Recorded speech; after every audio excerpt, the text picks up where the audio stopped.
Hi guys, this is Chichi of Make It with Chichi. Today I'm going to be showing you how I make my butternut squash porridge. This is a fantastic alternative to yam porridge. First of all, you're going to get your pot on fire and you're going to put some palm oil in here. I'm using about 2 to 3 tablespoons. The quantity of palm oil is totally up to you. Don't let your palm oil burn. I'm now going to be putting my reds, which is I'm putting 1 cayenne pepper, which is 1 atarodo, half a sweet pepper and half of a small onion. I'm going to stir this very well and let this fry. You don't want this to burn, okay? So I'm going to let this fry for just about a minute to 2 minutes. I'm now going to be introducing a little bit of water just to stop the frying process. At this point, I'm going to be throwing in my chopped butternut squash. If you want to see how I peeled and chopped my butternut squash, you can watch this at the end of the video. I'm now going to stir this thoroughly so that the palm oil gets all around the butternut squash.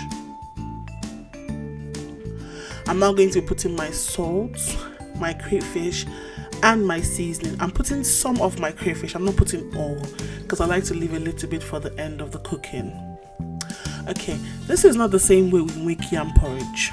Yam porridge, you boil it and then you would put your seasoning and all those things towards the end of the cooking. But this I found worked best for me. I've tried all the other methods, but this is the way I get the best result. You end up with a dish that's not flooded with water, a dish that is cooked to tender and is absolutely tasty.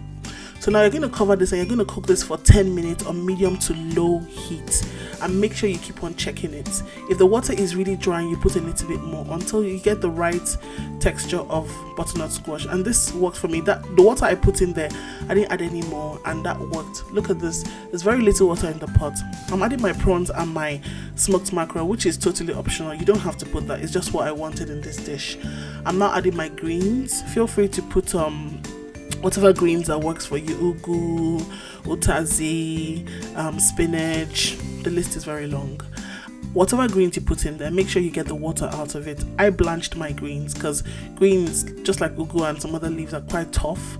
So I blanched this before I put it in here, and I made sure I got all the water out. Because to be honest with you, the water I put in right at this point is going absolutely nowhere. It's going to stay in the food and it's going to flood the food, and we don't want that. So now I'm adding the rest of my crayfish. What the crayfish does here is it gives it more flavor and also soaks up some water. So I've left that to the end, and I'm going to stir this up very, very well.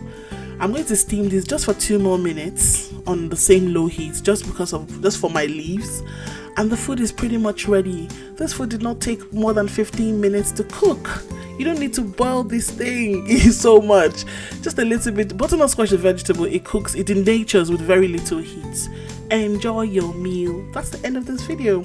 Don't forget to give me a thumbs up, make sure to subscribe to my channel and share this video on all social platforms. Thank you very much for watching. I'll see you next time. Bye.